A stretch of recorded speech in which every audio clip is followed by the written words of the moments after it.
नमस्कार। जम्मू कश्मीर मिलाप न्यूज में आपका स्वागत है और मैं हूं आपके साथ रामपाल। इस वक्त हम जम्मू आरटीओ ऑफिस में हैं और हमारे साथ आरटीओ सर हैं जसमीत सिंह जी JKAS। आपको बताएं कि जसमीत सर ने जब से यहाँ का जो है वो पदभार संभाला है, बहुत सारे जो बदलाव हैं वो देखने को मिले हैं और बहुत सारी ऐसी अवेयरनेस चीजें जो है वो आम जनता तक पहुंची है जो शायद पहले लोगों को नहीं पता था। सबसे बड़ी बात की जिम्मेदारी एक जो अधिकारी होता है वो किस तरीके से जो है वो आम जनता के साथ जुड़ता है, आम जनता की समस्याओं को दूर करता है और लोग भी अपनी बात जो है वो खुलकर रख पाते हैं, वो सारी काबिलियत है। अगर हम जसमीत सिंह सर की बात करें तो बहुत बढ़िया जो है वो काम किया जा रहा है।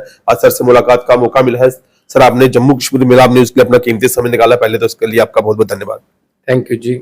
सर, आज की जो हमारी जो मुख्य हमारी जो बातचीत है वो सर, एक तो हम अमरनाथ यात्रा को लेकर जो है वो बातचीत करना चाहेंगे, क्योंकि अमरनाथ यात्रा की जो तैयारियां जोरों शोरों से चल रही हैं, कुछ दिनों के बाद जो है वो जो जत्थे हैं वो रवाना शुरू हो जाएंगे। सर, दो चीजें पूछना चाहेंगे। एक तो तैयारियों को लेकर किस तरीके का प्रबंध किया गया है, दूसरा क्योंकि ये देखने में आता है कि कुछ चंद ऐसे लोग हैं जो ओवर चार्जिंग का, जो श्रद्धालु आते हैं उनसे जो है वो ओवर चार्जिंग के मामला सामने आता है।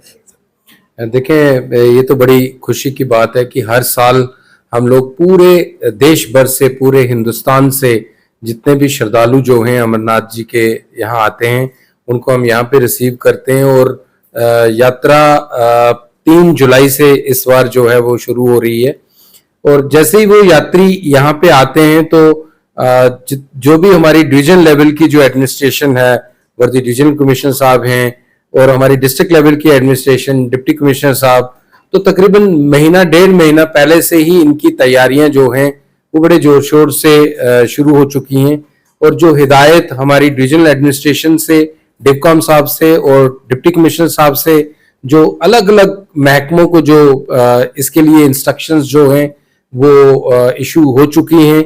और हर एक जो भी जहां जहां पे भी यात्रियों का आना रहेगा वहां पे फिजिकली भी सब लोगों को लेके टूर हो चुके हैं और अपनी अपनी जिम्मेवारियां हर एक विभाग को बता दी गई हैं। इसी तरह ट्रांसपोर्ट डिपार्टमेंट जो है, हमें भी, जैसे आपने अभी सवाल पूछा कि ओवर चार्जिंग ना हो या लोगों की सहूलियत के लिए हम लोगों ने पर्याप्त मात्रा में गाड़ियां जो हैं वो अवेलेबल रखनी है।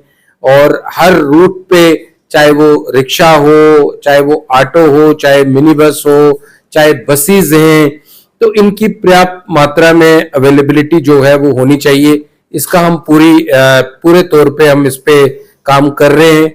हमने आज ही एक ऑर्डर जो है वो निकाला है डिवकॉम साहब की, DC साहब की डायरेक्शन पे।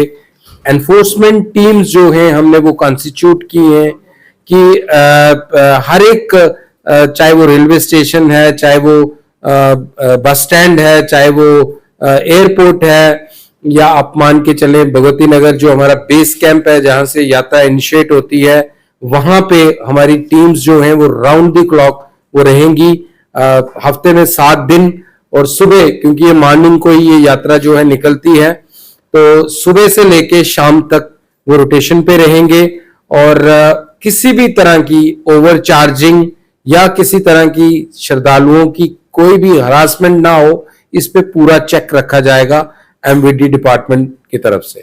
जी सर, अगर सर कोई ऐसी समस्या है जो अगर सामने आती है तो क्या लोग सीधा जो है संपर्क कर सकते हैं कुछ ऐसे? बिल्कुल, हमने अपने हेल्पलाइन नंबर भी दे रखे हैं। अभी आने वाले दिनों में हम रेलवे स्टेशन के बाहर, भगवती नगर बेस कैंप के बाहर, एयरपोर्ट के बाहर या बस स्टैंड के बाहर वहां पे डिस्प्ले करेंगे फेयर्स जो है, कौन से किराए जो गवर्नमेंट अप्रूव रेट्स जो है वो हम डिस्प्ले करेंगे, कौन से रूट पे किसने कितना चार्ज करना है। और अगर कोई ओवर चार्जिंग करता है तो इमीडिएटली हेल्पलाइन नंबर वहां दिए होंगे कि किसको कांटेक्ट करना है। अगर किसी को कोई इस तरह की कोई समस्या आती है तो ये सारी चीजें जो हैं हम नोटिफाई कर रहे हैं। जानना चाहेंगे अभी जो 2022 को लेकर जो प्रिंट लाइसेंस का था सर, वो मुद्दा भी कहां तक पहुंचा, उस पर क्या काम हो रहे हैं? मैं आपके माध्यम से ये बताऊं कि ट्रांसपोर्ट विभाग की जितनी भी सर्विसेज हम प्रोवाइड करते हैं वो ऑनलाइन सर्विसेज हैं। वो सारी की सारी सर्विसेज ऑनलाइन में फेसलेस सर्विसेज हैं। चाहे आप मतलब RC कोई गाड़ी की ट्रांसफर की बात कर लें, चाहे आप परमिट की बात कर लें, ऑनलाइन ही अप्लाई करना है सबने। लाइसेंस DL जो है, आज DL कोई भी अपने घर में बैठ के एक टेस्ट देके ऑनलाइन अपना जो लर्नर लाइसेंस है वो बना सकता है। लर्नर लाइसेंस बनाने के बाद वो अपने ही घर पे बैठ के स्लॉट बुक कर सकता है ऑनलाइन। सिर्फ उसको ट्रायल के लिए हमारा जो ITTR है कोट बलवाल में, वहां आना है। जिस दिन वो ट्रायल के लिए आएगा, सेम डे उसका रिजल्ट जो है वो अपलोड होता है, और मेरी ये कोशिश है कि सेम डे में यहां से उसको अप्रूव करता हूं, और with in 7 days through post, by post उस बंदे के घर में जो है वो लाइसेंस जो है वो डिलीवर होता है। हाँ, अभी पिछले 1.5 से 2 महीने में हमने 1,72,000 जो लाइसेंस थे वो लोगों के घरों तक जो है वो प्रिंट होने के बाद पहुंचे हैं। 2022 से 24 के बीच थोड़ा सा इशू रहा, कुछ वेंडर फाइनलाइज वगैरह नहीं हो पाए, टेंडर नहीं फाइनलाइज थे, तो उसके कारण तकरीबन 30,000 के करीब ऐसे लाइसेंस हैं जो अभी प्रिंटिंग में हैं। और उसके लिए हमारे वर्दी ट्रांसपोर्ट कमिश्नर जो हैं उन्होंने इनिशिएटिव लिया हुआ है, और वो बड़ी जल्दी जो हमें बताया गया है कि 10 दिन या 15 दिन के अंदर वो भी प्रिंटिंग करवा के उनके घरों तक वो वाले लाइसेंस भी पहुंचाए जाएंगे। तो आज की डेट में रियल टाइम पे सब है, कोई स्लॉट बुकिंग जो है उसमें कोई ज्यादा वेट नहीं करना पड़ेगा आपको। हफ्ते में 6 दिन ट्रायल्स हैं। इसी तरह फिटनेस जो है गाड़ियों की, वो भी 2 बोर्ड जो है वो कॉन्स्टिट्यूट किए गए हैं हमारे वर्दी ट्रांसपोर्ट कमिश्नर साहब द्वारा, और दोनों बोर्ड जो है साइमल्टेनियसली 3-3 दिन फिटनेस करते हैं, चाहे वो गुड्स की हो और या फिर वो पैसेंजर की। तो मुझे लगता है आज की डेट में सब कुछ रियल टाइम पे चल रहा है। ये जो लोगों का आप देख रहे हो कि लोगों का आना है, इस सिस्टम में कुछ पिछले दिनों दिक्कत रही, कुछ EKYC में प्रॉब्लम रही, कुछ पोर्टल शिफ्ट हुए, मतलब हम लोगों ने स्विच किसी और पोर्टल पे किया, नेशनल पोर्टल पे स्विच किया है, तो वो टेक्निकल चीजें हैं, उसके रहते कुछ थोड़ी दिक्कत रही तो लोगों को लेकिन फिर भी हमने ये रखा है कि अगर EKYC या E-साइन नहीं विजिबल है तो हम पार्टी अगर दोनों आते हैं तो हम वो भी साइमल्टेनियसली वो भी हम देख रहे हैं, ताकि किसी को यहाँ पे एक भी दिन इंतजार ना करना पड़े। जब आपने काम यहाँ पे शुरू किया तो एक चीज सामने आई, जो एक्सीडेंट के जो विक्टिम थे उनको जो हेल्प की जाती थी फाइनेंशियली, वो चीज सर सामने आई। ऐसा सर क्यों होता है कि जो एक अधिकारी की जिम्मेदारी होती है लोगों तक जो चीज पहुंचाने की, उसको क्यों उसको रखा जाता है इस तरह दबा के? देखिए, ऐसा है कि जैसे ही मैंने ज्वाइन किया तो मैंने देखा कि हम लोग एक रेवेन्यू जनरेट ही कर रहे हैं, चाहे वो किसी तरह के टोकन टैक्स हैं, चाहे वो परमिट फी है, मतलब हम रेवेन्यू जनरेट कर रहे हैं डिपार्टमेंट के लिए, गवर्नमेंट के लिए। तो मैंने ये देखा कि गवर्नमेंट की तरफ से भी जो इंसेंटिव्स हैं वो पब्लिक की तरफ है।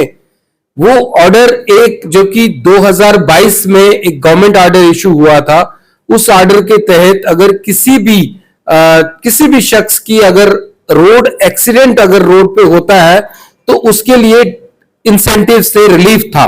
जैसे कि अगर 2022 के बाद किसी की डेथ हुई है एक्सीडेंट में तो उसको हम 1 लाख रुपए का जो है उसके लीगल हायर को रिलीफ जो है वो ट्रांसपोर्ट डिपार्टमेंट की तरफ से प्रोवाइड होता है। और सेकेंडली अगर किसी की एक्सीडेंट में अगर कोई इंजर्ड हुआ है तो 3 कैटेगरी में उसमें उस ऑर्डर के तहत बांटा गया है।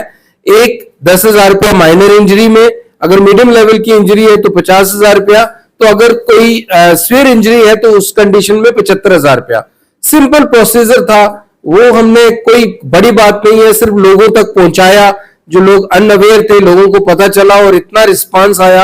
और मैं आपको बता दूं, ये कोई मेरे RTO जम्मू के ऑफिस में नहीं है, ये पूरे जम्मू कश्मीर के जितने भी RTO और ARTO कार्यालय हैं उसमें हर जगह पे ये स्कीम, ये जो ऑर्डर है ये इंप्लीमेंट हो रहा है। और लोगों को वहां पे जाके अगर अपने क्लेम्स हैं तो वो एक सिंपल एप्लीकेशन, डेथ की कंडीशन में डेथ सर्टिफिकेट की कॉपी, लीगल हायर की कॉपी, जो भी उसके जिसकी डेथ हुई है उसके जो लीगल हायर है उसकी कॉपी, FIR की कॉपी, बैंक पासबुक की कॉपी और डोमिसाइल सर्टिफिकेट, ये 4-5 कागज आपने देने हैं और 3 से 4 दिन में ये प्रोसेस होके ऑनलाइन उनके अकाउंट में थ्रू नेट सीधा पैसा जो है लीगल हायर के अकाउंट में ट्रांसफर हो जाएगा। इसी तरह अगर कोई इंजर्ड है तो उस इंजर्ड पर्सन के अकाउंट में वो पैसा जो है वो ट्रांसफर होता है। तो इसमें कमेटी है, हर एक डिस्ट्रिक्ट में कमेटी है जिसको उस डिस्ट्रिक्ट के जो डिप्टी कमिश्नर है, वर्दी डिप्टी कमिश्नर, वो हेड करते हैं, आरटीओ, या फिर कई डिस्ट्रिक्टों में एआरटीओ जो है वो मेंबर सेक्रेटरी है, चीफ मेडिकल ऑफिसर जो है उस जिले, कंसर्न जिले के वो मेंबर है, और एसएसपी ट्रैफिक। तो ये लोग जो है, ये कमेटी जो है इस केस को अप्रूव करती है। डेथ की कंडीशन में तो सीधा 1 लाख रुपए है लीगल हायर को, लेकिन जो हमारे पास इंजर्ड की कैटेगरी आती है उसमें हम चीफ मेडिकल ऑफिसर साहब को कंसल्ट करके पूछ लेते हैं कि ये जो डॉक्यूमेंटेशन, जो पेपर इन्होंने मेडिकल पेपर जो दिए हैं, ये किस कैटेगरी में फॉल करेगा। तो क्योंकि वो टेक्निकल है, वो बताते हैं कि ये माइनर इंजरी में है, मीडियम में है या सीवियर इंजरी में है। उसी अकॉर्डिंगली हम प्रोसेस करके इनका जो इंसेंटिव है, रिलीफ है, वो इनके अकाउंट में जो है हम ट्रांसफर करवाते हैं। बिल्कुल सर, क्योंकि इस रिलीफ के सर मायने वही समझ सकता है जिस परिवार में एक अकेला कमाने वाला हो और अगर उसके साथ कुछ इस तरह का हादसा हो जाए, तो जब इस तरह की मदद उस परिवार को मिलती है तो उनको कुछ ना कुछ राहत जो जरूर मिलती है। सर, एक अहम और आखिरी सवाल जरूर करना चाहेंगे आपसे, क्योंकि अब सारा कुछ ऑनलाइन हो चुका है, लेकिन अभी भी कुछ लोग फील्ड में ऐसे हैं जो लोगों को बेवकूफ बनाने की कोशिश करते हैं लाइसेंस के नाम पे, या कुछ इस तरीके की ठगबाजी करने का काम करते हैं। अगर किसी पर्सन से कोई ऐसा पर्सन जो है वो इस तरीके की गलत गाइड करता है, तो सर उन लोगों को क्या करना चाहिए? देखिए, ऐसा है, मेरी अपील है सबसे कि आजकल सब ऑनलाइन है और हमारे बच्चे इतने पढ़े लिखे हैं कि मोबाइल, आप देख लीजिए आज कौन है जिसके पास मोबाइल नहीं है। तो ये मोबाइल एप्लीकेशंस हैं सारी, ये सब कुछ ऑनलाइन, घर में बैठ के ये सारी सर्विसेज, नो डाउट अगर कुछ बड़े हैं घर के, उनको मोबाइल नहीं चलाना आता, वो नहीं वो कर सकते, खुद ऑनलाइन नहीं कर सकते, बच्चों से करवाएं, अपने पोते पोती दोती नाती इनसे करवा सकते हैं। तो किसी के चंगुल में आप आए ही ना, मेरी तो अपील ये है कि डायरेक्टली। दूसरा, मेरे दरवाजे हमेशा खुले हैं, कोई स्लिप सिस्टम नहीं है, जिसको भी आना है डायरेक्टली मेरे पास आप आ सकते हैं। नीचे अभी आप कवर करके जाइएगा, हर एक काउंटर जो है वो एक्टिवेटेड है, और डेली बेस पे जो भी काम दिन को काउंटर पे कोई भी अगर आता है तो वो शाम को यहां से अप्रूवल होता है। डेली बेस पे हम अपना पोर्टल खाली करके, पेंडेंसी निल करके यहां से हम ऑफिस से उठते हैं।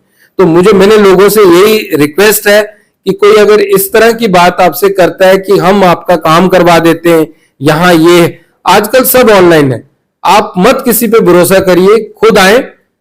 अगर कोई इस तरह की चीजों में अगर मुलविस पाया जाएगा तो उसको हम भी नहीं बख्शेंगे, हमारे संज्ञान में, हमारे नोटिस में लाएं आप।